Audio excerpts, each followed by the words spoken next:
Hi, this is Sarit Switzer, and welcome to the It Is Taught podcast, a podcast devoted to the teachings of Rabbi Shneur Zalman of Liadi as recorded in his most famous work, the Tanya. My hope for this show is to make these teachings accessible and relatable to the average person, regardless of prior Jewish education or affiliation. The episodes follow the prescribed daily study portions and are meant to serve as practical lessons in how to live your life as your true self and develop an authentic and powerful relationship with your Creator. I have personally experienced the effects the study of this work has had on me, and I'm excited to share what I can of this knowledge with you. So please join me on this journey of learning, self-growth, and connection with your source.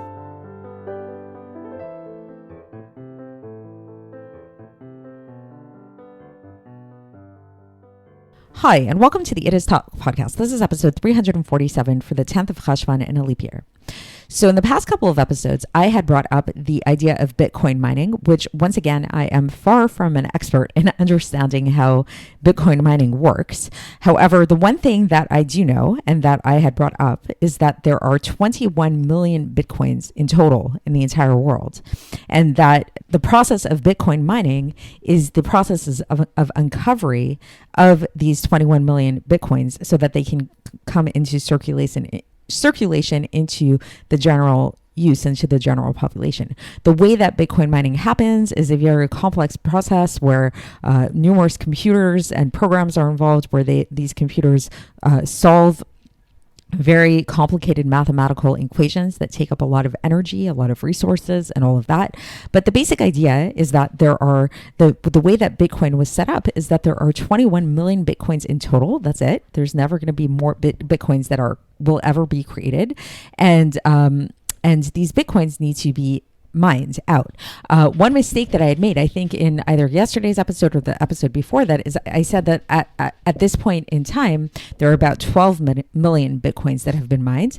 I actually looked it up, and it looks like that as of August 2022, and it looks like even now we're in November 2022, there's a little over 19 million Bitcoins that have been mined. So it's a little more than 12 million Bitcoins. So in any case, 19 million, a little over 19 million Bitcoins have been mined at this point in time. So the question comes up, what happens when all the Bitcoins are mined? What happens when we've mined all the Bitcoins and there's no more left to go? So first of all, most obviously, Bitcoin miners will be out of a job, most likely. Like there won't, or there'll have to be some kind of like tweak in the way that Bitcoin mining can be profitable, because as of now, there's a reward for people who are engaged in Bitcoin mining. Anytime you mine a Bitcoin, you're rewarded financially for this. So that's going to stop after all the Bitcoins are mined. There's going to be no more Bitcoins left to mine. So then what? Then what happens? So we know that ultimately this is actually the purpose. The point is to have all the Bitcoins mined. And at that time when all the Bitcoins are mined, in fact, the value of Bitcoin is actually going to go up tremendously, because then we'll have all of the Bitcoins that are in existence. They are all in circulation, and then we'll really have a sense of the limited supply of Bitcoin, and it's going to be really seen as this very hot commodity that you can only get through another person, right? So the value is going to go up tremendously. So why am I talking about this? Why am I talking about Bitcoin? What does this have to do with the Tanya? What's going on over here? So if you recall, if you've been listening to the past couple of episodes, the imagery of Bitcoin mining is what came to mind for me when we were discussing this idea of redeeming the godly sparks that are found throughout our existence. We've been having this discussion about the shattering of the vessels. So just for a little recap, what happened was in the beginning of the creation of our world, there was this event that happened, which was we refer to it in Kabbalah as the shattering of the vessels, where the godly sparks were shattered all throughout the world.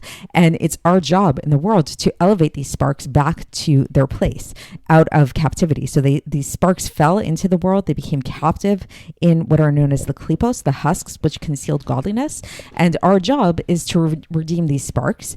And each person in their lifetime has certain sparks that relate specifically to their soul, specifically to their soul mission.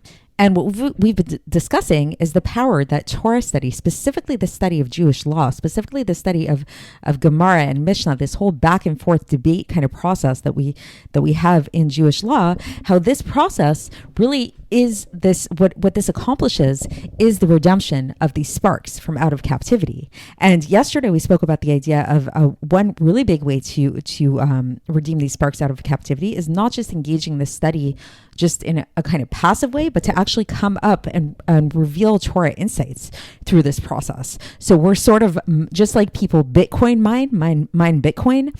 Here we are mining divine sparks, right? We're uncovering the divine sparks.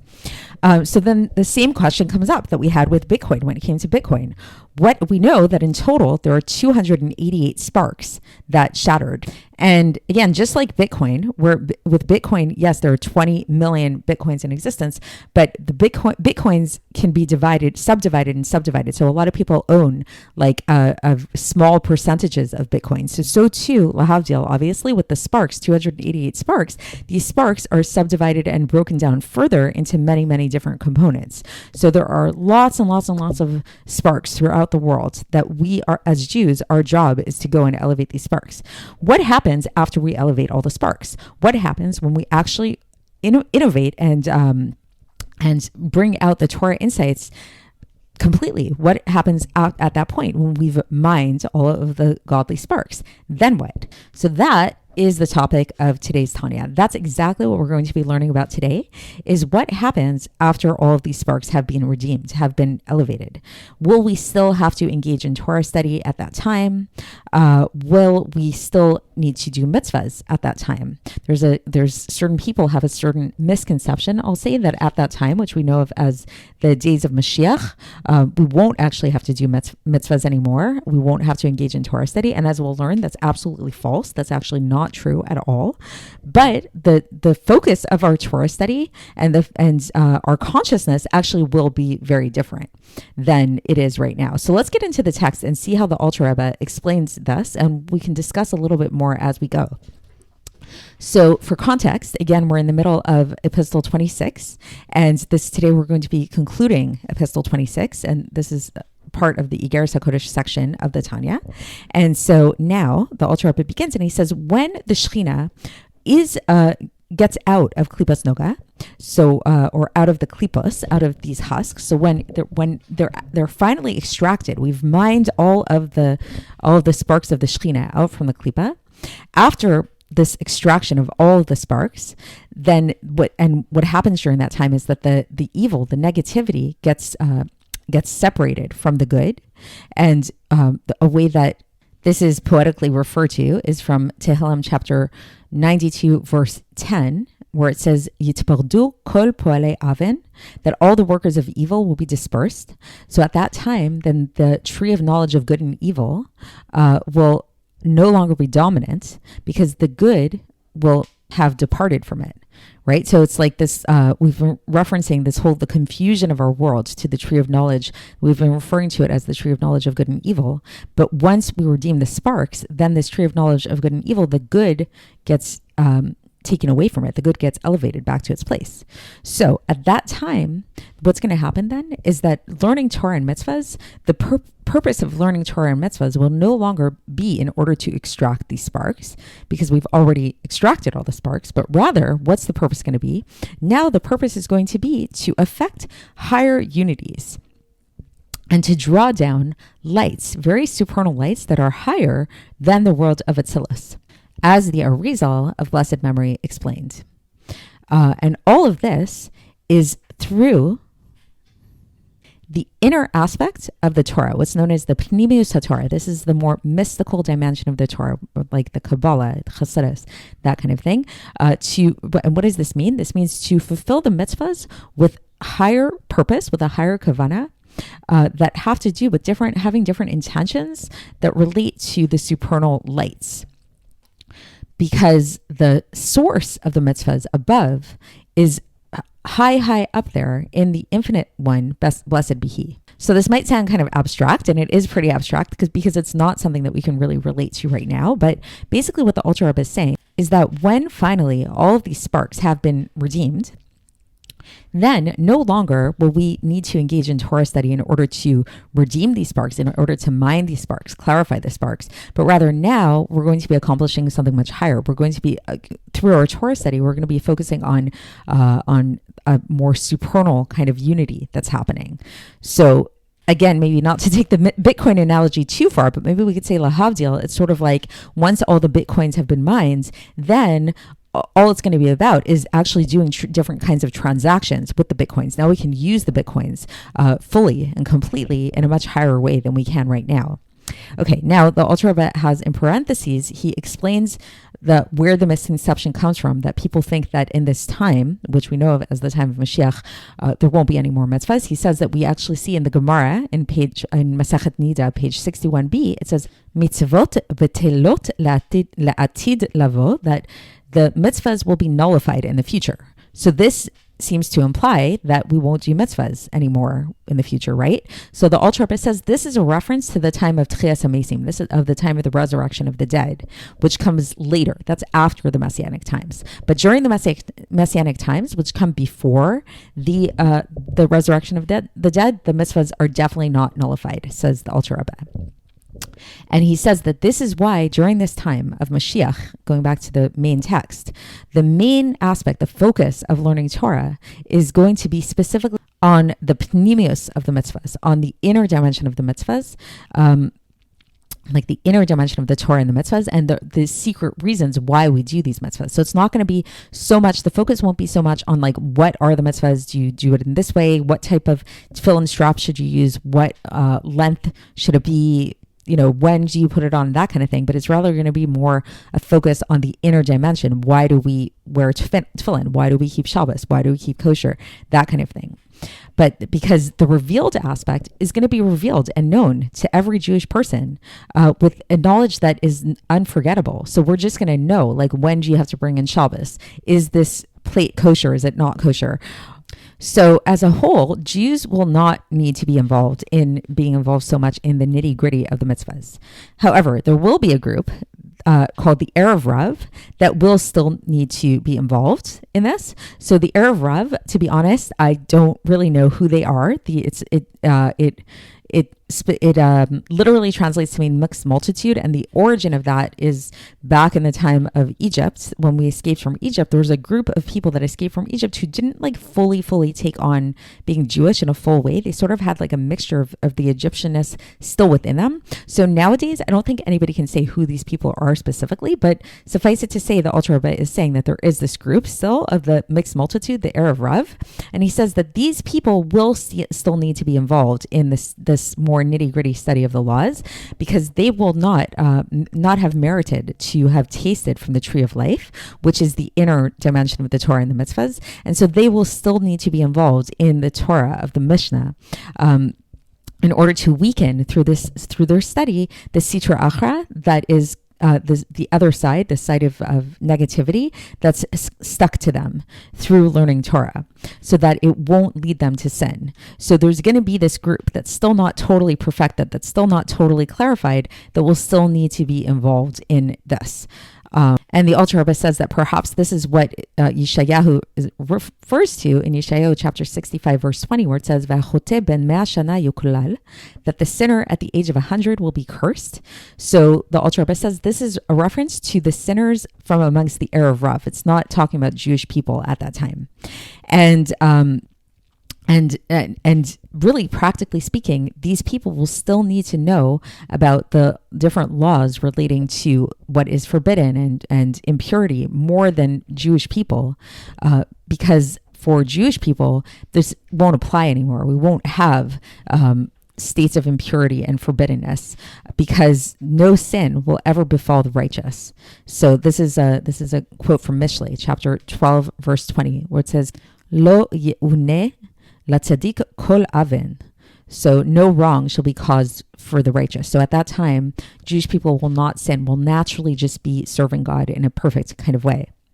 So again, lahavdil, to go back to the Bitcoin analogy, I just keep thinking about it, is that perhaps, I don't know, but perhaps this also is the analogy of that at the 21 million Bitcoins, there's sort of like this understanding that even though, yes, there are 21 million Bitcoins out there to be mined, there's a certain segment of them that most probably will never get mined for whatever reason. So even probably at a certain point when we kind of like there's a consensus in the world that all quote unquote Bitcoins have been mined, there's still going to be a certain subset of Bitcoins that still have not been mined, and perhaps there will still be some Bitcoin miners there that are still involved in that toil of trying to mine those final Bitcoins, right? Just like there's still going to be this mixed multitude in the time of Mashiach that's still going to have to be involved in this toil. Okay. Now, the Alter Rebbe it goes on here and he says that also, in addition to this whole idea that we know the Jews are naturally going to be keeping Torah and Mitzvahs, and they're never going to sin. They're just going to be in this more kind of natural state of keeping the Torah. It's also possible that the way that this is going to happen is that through the study of the inner dimension of the Torah, and they're going to understand all of the revealed aspects of the Torah, like was the case with Avraham Avinu, with our forefather Avraham, may peace be upon him, that he was able to, just through studying the inner aspects of the Torah, he knew everything, because Avraham existed before the actual like technical giving of the Torah, right? The giving of the Torah came many at least years later, but yet somehow Avraham knew everything in the Torah, and this is because he had a connection with the inner aspects of the Torah.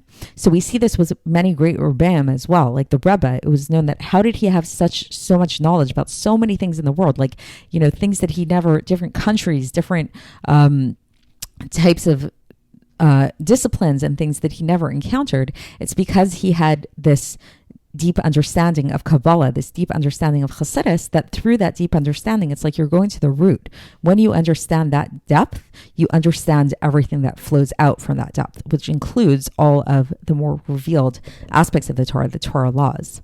And so this is why, going back to the text, this is why, since we'll all be more involved in this more inner aspect of learning Torah, we won't have to be involved in at all with the more outer dimensions of the Torah, which is different, says the Alter Rebbe, than it was in the time of the Second Temple, where people did have to be involved more in the study of these more Torah laws, not only for practical application, but also because this was the main purpose of their service, in order to weaken the power of the Sitra Achra at that time and to elevate the sparks of holiness through Torah and through service, as we explained elsewhere about all of this. And so now, after understanding all of this, it will be well understood with this earlier quoted passage from the Re'ah Mehemna that we started off this epistle with, right, where we talked about this tree of knowledge of good and evil. Now we can understand that what is this a reference to, this tree of knowledge of good and evil? This was not a reference to Mishnah, Gemara, that kind of thing, that part of the Torah, which many people mistakenly thought it to be, but rather it's a reference to Klipas Noga. It's a reference to this world, and this is the main thing, as is written in the Eitz Chaim. And this is suffice for the understanding. So that's the conclusion of the epistle today. And so again, just in conclusion, to bring it all together, is that original passage from the Re'ah Mehemna that talks about the tree of knowledge of good and evil, it's this tree of knowledge of good and evil is not a reference to the Mishnah and Gemara, which are part of Torah, which is the tree of life, but rather it's a reference to the subject matter of the Mishnah and the Gemara, which is the nitty-gritty of our world. And then in the times of Mashiach, just to conclude, will be when all of the godly sparks have been mined, just like all the Bitcoins will be mined, then we will come to a place of not needing to be so involved in the nitty-gritty of the halachos and things like that, because we'll know these things more naturally.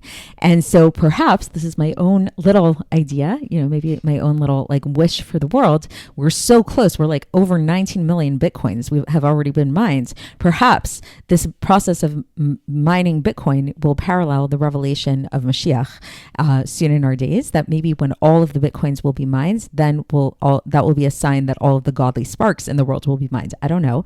I'm just putting it out there. And as we've learned, we actually don't even need to have all 21 million Bitcoins to be mined to have considered that all of them have been mined, because that's most probably not going to happen, which means that Mashiach can really come at any day, at any moment, because we're already past the 19 million Bitcoin mark. There's less than 2 million Bitcoins left to go. And who knows, maybe we'll reach the end point very soon before you know it. So with that blessing for Mashiach to come very, very soon and shortly and be revealed very soon, I'll leave you with that. And we'll continue tomorrow when we begin a new epistle, Epistle 27, and I will speak to you then. Thanks for listening to the It Is Taught podcast, hosted by Sarit Switzer. This podcast is dedicated in loving memory of my maternal grandfather, Avraham Yitzchak ben Binyamin HaKohen of blessed memory. Music by Shoshana.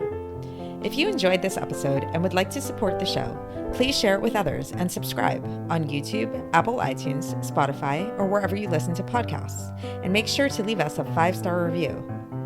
To find out more about the It Is Taught project, including more information on my soon-to-be published book, please visit our website, itistaught.com. To catch the latest from me, follow me on Facebook, Instagram, and Twitter. Looking forward to speaking with you tomorrow, and until then, have a great day.